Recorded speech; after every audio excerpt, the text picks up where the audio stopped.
जायकेदार पकवान का नाम भी ग्रैंड फैमिली रेस्टोरेंट, जहां मिलेंगे आपको हर तरह के वैरायटीज का खाना जो आपको उंगलियां चबाने पर कर देगा मजबूर। खाने के इस खजाने में आपके बर्थडे, कई तरह की पार्टियां और अपनों के साथ मिल बैठ के बिता सकते हैं खुशियों के पल। भी grand family restaurant, central bus stand Bijapur. 50 lakh ಆಗಬೇಕು, ನಾನೇ 5 ಲಕ್ಷ 80 ಸಾವಿರ ಕೊಟ್ಟಿರಬೇಕು ಮಣಿಪಾಲ್ದ. ಗ್ಯಾರಂಟಿ ಇಲ್ಲಾರ್ದೇ ಹೋಯ್ತು. ಇವತ್ತು ಭಾರತ ಹಂಗಿಲ್ಲ, ಮೊದಲಿನಂಗೆ. ಈಗಾಗಲೇ ಎಂ ಬಿ ಪಾಲ್ ಹೇಳದಂತೆ ನಮ್ಮ ದೇಶ 2014ರಲ್ಲೇ ಪೋಲಿಯೋ ಮುಕ್ತ ಭಾರತ ಅನ್ನುವಂಥದ್ದು ವಿಶ್ವ ಆರೋಗ್ಯ ಸಂಸ್ಥೆನೇ ಇವತ್ತು ಡಿಕ್ಲೇರ್ ಮಾಡಿದೆ. ಆದಾಗ್ಯೂ ಸಹ ಮುಂಜಾಗ್ರತೆ ಯಾವಾಗಲೂ ಪ್ರಿಕಾಷನರಿ ಇರಬೇಕು. ಯಾಕಂದರೆ ಒಮ್ಮೆ ಈಗ ನೋಡಿ, ಕರೋನಾದಲ್ಲಿ ಸ್ವಲ್ಪ ಲಕ್ಷ್ಯ ಮಾಡಿದ್ದಕ್ಕೆ ಸರ್ಕಾರಿ ಇದರ ಪ್ರಕಾರ ನಾನು ಮನೆ ಮಾಹಿತಿ ತೆಗೆದ್ರೆ 4,65,000 ಜನ ಕರ್ನಾಟಕದಲ್ಲಿ ಕರೋನಾದಿಂದ ಅವರು ತಮ್ಮ ಪ್ರಾಣವನ್ನು ಕಳ್ಕೊಂಡಿದ್ದಾರೆ.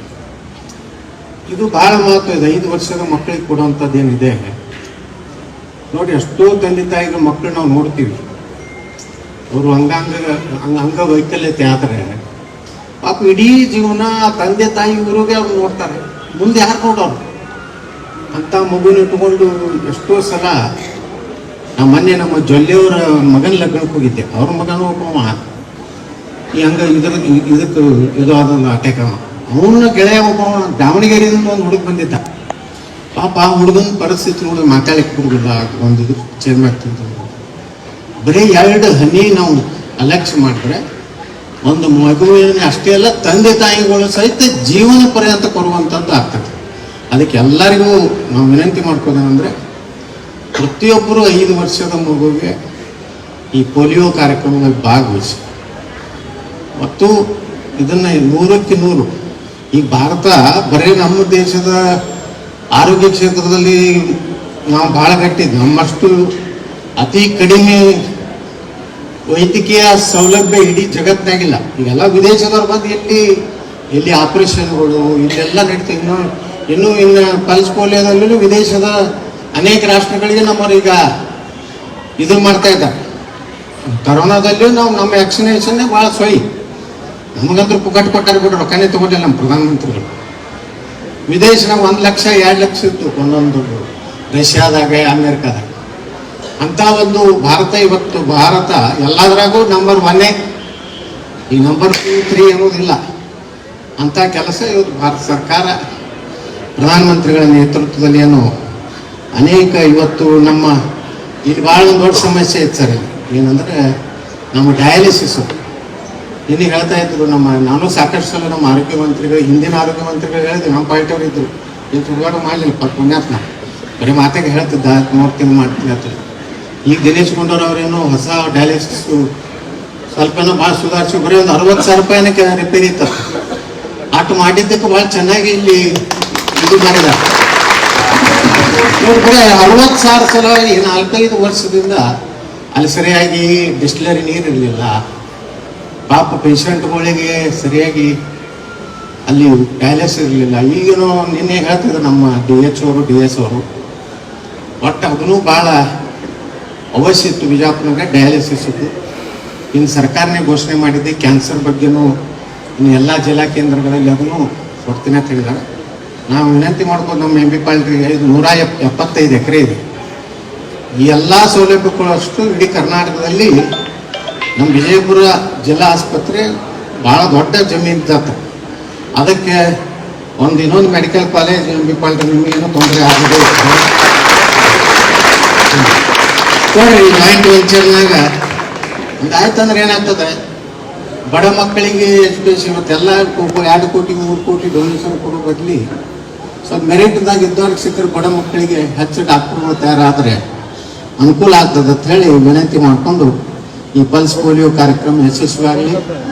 ಎಲ್ಲ ತಾಯಂದಿರು ತಮ್ಮ ಮಕ್ಕಳಿಗೆ ಪೋಲಿಯೋ ಲಸಿಕೆ ಹಾಕುವ ಮೂಲಕ ಪೋಲಿಯೋ ಮುಕ್ತ ಭಾರತ, ಕಾಲರಾ ಮುಕ್ತ ಭಾರತ, ಮಲೇರಿಯಾ ಮುಕ್ತ ಭಾರತ, ಕೋವಿಡ್ ಮುಕ್ತ ಭಾರತ, ಸಂಪೂರ್ಣ ಆರೋಗ್ಯ ಭಾರತ ಆಗಲಿ ಅಂತೇಳಿ ವಿನಂತಿ ಮಾಡ್ಕೊಂಡು ನಾನು 2 ಮಾತು ಮುಗಿಸ್ತೇನೆ. ಜೈ ಹಿಂದ್. ಪಲ್ಸ್ ಪೋಲಿಯೋ ಏನು ಲಸಿಕೆಯನ್ನು ಮಕ್ಕಳಿಗೆ ನೀಡುವಂಥ ಕಾರ್ಯಕ್ರಮದಲ್ಲಿ ಚಾಲನೆ ಕೊಟ್ಟು 2 ಹನಿ ಪಲ್ಸ್ ಇದನ್ನು ಔಷಧಿಯನ್ನು ಕೊಟ್ಟರೆ ಇವತ್ತು ಪೋಲಿಯೋ ಸಂಪೂರ್ಣವಾಗಿ ನಿರ್ಮೂಲನೆ ಆಗಲಿಕ್ಕೆ ಸಾಧ್ಯ ಆಗ್ತದೆ ಅಂಥೇಳಿ ಒಂದು ಮಹತ್ವದ ಕಾರ್ಯಕ್ರಮವನ್ನು ದಿವಸ ಪ್ರಾರಂಭವನ್ನು ಮಾಡಿದ್ದೀವಿ. 2014 ಅದು ಪೋಲಿಯೋ ಮುಕ್ತ ವಿಶ್ವ ಅಂಥೇಳಿ ವರ್ಲ್ಡ್ ಹೆಲ್ತ್ ಆರ್ಗನೈಸೇಷನ್ ಮಾಡಿದ್ವಿ. ಅದಾರಂಗೂ ಮರುಕಳಿಸಬಾರ್ದು, prevention is better than cure ಅಂತ ಹೇಳಿದ್ರೆ ದಿವಸ ಕಾರ್ಯಕ್ರಮ ಕೇಂದ್ರ ಸರ್ಕಾರ ರಾಜ್ಯ ಸರ್ಕಾರ ಇಲ್ಲಿ ನಾನು ಉದ್ಘಾಟನೆಯನ್ನು ಮಾಡಿ ನಿರ್ದೇಶನವನ್ನು ಕೂಡ ಕೊಟ್ಟಿದ್ದೀನಿ. ಎಲ್ಲ ಗ್ರಾಮ ಪಂಚಾಯಿತಿಗಳನ್ನು ಮುಖ್ಯ ಕಾರ್ಯನಿರ್ವಾಹಕ ಅಧಿಕಾರಿಗಳು, PDOಗಳು, ಅಲ್ಲಿಯ ಗ್ರಾಮ ಪಂಚಾಯತ್ ಸದಸ್ಯರು, ಊರಿನ ಗಣ್ಯರೆಲ್ಲರೂ ಯಾವುದೇ ಒಂದು ಮಗುನೂ ಕೂಡ ಉಳಿದ ಹಾಗೆ ನೀವು ಈ ಪೋಲಿಯೋ ಲಸಿಕೆಯನ್ನು ಹಾಕಿಸಬೇಕು. ಮತ್ತು ಈಗ ಇದೊಂದು ಉದ್ಯಾನವನ ಸಿವಿಲ್ ಹಾಸ್ಪಿಟಲ್ನಲ್ಲಿ ಇವತ್ತು KB ಜನರಲ್ ಇದರಿಂದ ಒಂದು ಉದ್ಯಾನವನವನ್ನು ನಿರ್ಮಾಣ ಭಾಳ ಚೆನ್ನಾಗಿ ಮಾಡಿದ್ದಾರೆ. ಇಲ್ಲಿ ಬರುವಂಥ ಏನು ಪೇಷಂಟ್ಗಳ ಕುಟುಂಬ ವರ್ಗದವರು ಇರ್ತಾರೆ ಮತ್ತು ಸಿಬ್ಬಂದಿನೂ ಕೂಡ ಇವತ್ತು ಬಂದು ಇಲ್ಲಿ ಊಟ ಮಾಡುವಂಥ ಊಟ ಮಾಡಲಿಕ್ಕೆ ಒಂದು ಸ್ವಲ್ಪ ಸಂದರ್ಭದಲ್ಲಿ ಆಯಾಸ ಆದಾಗ ಬಂದಿಲ್ಲಿ ಅದು ಪೇಷಂಟ್ ಅಟೆಂಡರ್ಸ್ ಒಂದು ದಿವಸ ಇಲ್ಲಿ ವಿಶ್ರಾಂತಿಯನ್ನು ಮಾಡ್ಕೊಳ್ಳೋಕ್ಕೆ ಒಂದು ದಿವಸ ಇನ್ನಿತರ ಎಲ್ಲ ಇದರಿಂದ ಇವತ್ತೊಂದು ಸ್ವಲ್ಪ ಸುಂದರವಾದಂಥ ಒಂದು ಗಾರ್ಡನನ್ನು ಇವತ್ತು ದಿವಸ ಪೂಜ್ಯ ಸಿದ್ದೇಶ್ವರ ಮಹಾಸ್ವಾಮಿಯವರ ಹೆಸರಿನಲ್ಲಿ ದಿವಸ ಅವರು ಅದನ್ನು ಪ್ರಾರಂಭ ಮಾಡಿ ಈಗ ಅದನ್ನು ಉದ್ಘಾಟನೆಯನ್ನು ಮಾಡಿದ್ದೆ. ಭಾಳ ದಿವಸದ ಕಡೆ ಉದ್ಘಾಟನೆ ಆಗಬೇಕಾಗಿತ್ತು, ಉದ್ಘಾಟನೆ ಮಾಡಿದ್ದೆ. ರಾಮೇಶ್ವರ ಎಷ್ಟು ಖರ್ಚು ಮಾಡಿರ್ಬೋದು ಸರ್? ರಾಮೇಶ್ವರ ಕೆಫೆ ಹೇಳಿ. ಇದೊಂದು ಉದ್ದೇಶಿತ 1.8 ಕೋಟಿ ರೂಪಾಯಿ ಖರ್ಚು ಮಾಡಿದ್ದಾರೆ. ಲಾಸ್ಟ್ ಉದ್ದೇಶಪೂರ್ವಕವಾಗಿ ಮಾಡಿದ್ದಾರೆ. ಅಸ್ಥಿರತೆಯನ್ನು ಉಂಟು ಮಾಡೋಕ್ಕೆ ಕೆಲವರು ಮಾಡಿದ್ದಾರೆ. ಇದಕ್ಕೆ ವಿಚಲಿತರಾಗಲ್ಲ. ರಾಜ್ಯದ ಅಭಿವೃದ್ಧಿಯೇ ನಮ್ಮ ಪ್ರಮುಖ ಗುರಿ ಅಂತ ಮಾಡ್ತಾರೆ. ಯಾರು ಶರಣ್ ಪ್ರಕಾಶ್ ಪಾಟೀಲ್. ನನಗೆ ಅವರ ಹೇಳಿಕೆ ನಾನು ಗಮನಿಸಿದಿಲ್ಲ. ಇವತ್ತು ಯಾರು ಈ ಕೃತ್ಯವನ್ನು ಎಸಗಿದ್ದಾರೆ, ಯಾಕೆ ಎಸಗಿದ್ದಾರೆ ಎಲ್ಲವೂ ಇನ್ವೆಸ್ಟಿಗೇಷನ್ ನಡೀತಾ ಇದೆ. ಇದೊಂದು ಗಂಭೀರ ಪ್ರಕರಣ. ದಿವಸ ಇನ್ವೆಸ್ಟಿಗೇಷನ್ ನಡೆದ, ಯಾಕೆ ನಾನು ಗೃಹ ಸಚಿವನ ಕೆಲಸ ಕಾರ್ಯನಿರ್ವಹಿಸಿದ್ದೀನಿ. ಇನ್ವೆಸ್ಟಿಗೇಷನ್ ನಡೆದ ಸಂದರ್ಭದಲ್ಲಿ ನಾವು ಆ ಇನ್ವೆಸ್ಟಿಗೇಷನ್ ಮುಗಿಯುವವರೆಗೆ ನಮ್ಮ ಏನು ಕನ್ಕ್ಲೂಷನ್ಸ್ ಇದಾವೆ ಅದನ್ನು ನಾವು ಮಾಡುವಂಥ ಕೆಲಸ ಅಲ್ಲ. ಶರಣ್ ಪತ್ರಕರ್ತರು ಯಾವ ರೀತಿಯಲ್ಲಿ ಹೇಳಿದ ನನಗೆ ಗೊತ್ತಿಲ್ಲ.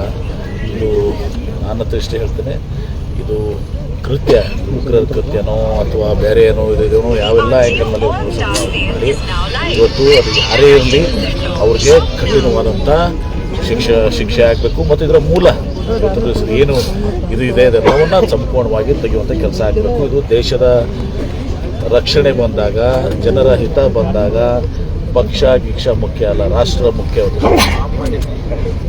ರಾಷ್ಟ್ರದ ಹಿತಾಸಕ್ತಿಯಿಂದ ಒಂದು ದಿವಸ ನಾವು ಕೆಲಸವನ್ನು ಮಾಡಬೇಕಾಗಿದೆ. ಸರಿ, ರಾಜ್ಯದಲ್ಲಿ ಬ್ಯಾಕ್ ಟು ಬ್ಯಾಕ್ ಈ ಥರ ಕಾನೂನು ಸುವ್ಯವಸ್ಥೆ ಯಾವಾಗಲೂ ಕೂಡ ಆಗಿದೆ. ರಾಷ್ಟ್ರದಲ್ಲಿ ಹಿಂದೆ ಆಗಿರ್ಲಿಲ್ವ? ಪುಲ್ವಾಮಾ ಸಂದರ್ಭದಲ್ಲಿ ಆಗಲಿಲ್ವ? ಅವಾಗ 500 kg RDX, ಒಂದು ಸ್ವಲ್ಪ ಅಷ್ಟು ಇಷ್ಟ ಅಲ್ಲ, 500 kg RDX ದೇಶದ ಒಳಗಡೆ ಬಂತು. ಅದು ಕೇಂದ್ರ ಸರ್ಕಾರದ ಇಂಟೆಲಿಜೆನ್ಸ್ ಫೇಲ್ಯೂರ್ ಅಲ್ವಾ? ಅದನ್ನು ನಾವು ಪ್ರಶ್ನೆ ಮಾಡಬೇಕು. ಈಗ ದೇಶ ರಕ್ಷಣೆ ಮುಖ್ಯ. ಅದು ಆದಾಗ ಇವತ್ತೊಂದು ದಿವಸ ನಾವು ಇಂಥ ಘಟನೆಗಳಲ್ಲಿ ಎಲ್ಲೇ ಕೇಂದ್ರದಾಗಲಿ ರಾಜ್ಯದಾಗಲಿ ನಾವು ರಾಜಕೀಯ ಬೆರೆಸುವಂಥ ಕೆಲಸ ನಾವು ಬೆರೆಸಿಲ್ಲ.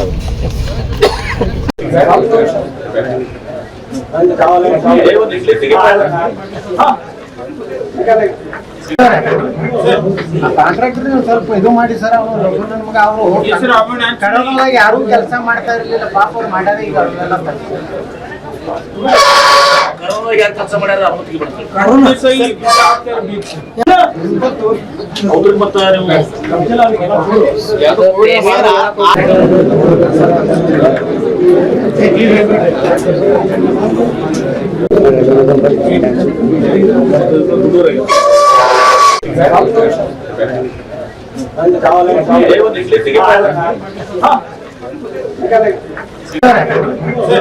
ಕಾಂಟ್ರಾಕ್ಟರ್ ಸ್ವಲ್ಪ ಇದು ಮಾಡಿ ಸರ್ ಅವರು ನಮ್ಗ ಅವರು ಕರೋನಾದಾಗ ಯಾರು ಕೆಲಸ ಮಾಡ್ತಾ ಇರ್ಲಿಲ್ಲ ಪಾಪ ಅವ್ರು ಮಾಡ್ಯಾರ ಈಗ ಅವ್ರೆಲ್ಲ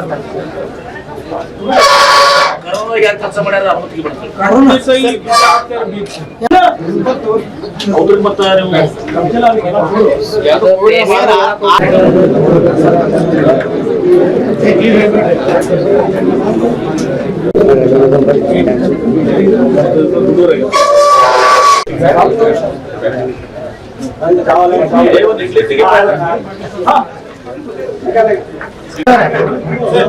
ಕಾಂಟ್ರಾಕ್ಟರ್ ಸ್ವಲ್ಪ ಇದು ಮಾಡಿ ಸರ್ ಅವರು ನಮ್ಗ ಅವರು ಕರೋನಾದಾಗ ಯಾರು ಕೆಲಸ ಮಾಡ್ತಾ ಇರ್ಲಿಲ್ಲ ಪಾಪ ಅವ್ರು ಮಾಡ್ಯಾರ ಈಗ ಅವ್ರೆಲ್ಲ ಕರೋನಾ ಯಾರು ಕೆಲಸ ಮಾಡ್ಯಾರ ಅವತ್ತಿಗೆ ಬರ್ತಾರೆ ಹೌದ್ರಿ ಮತ್ತ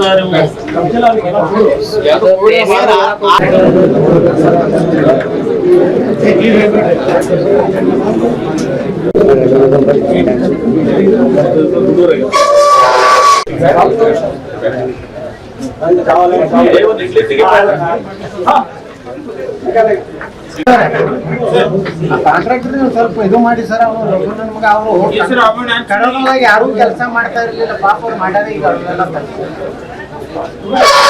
ಕರೋನಾ ಯಾರು ಕೆಲಸ ಮಾಡ್ಯಾರ ಅವತ್ತಿಗೆ ಬರ್ತಾರೆ ಹೌದ್ರಿ ಮತ್ತ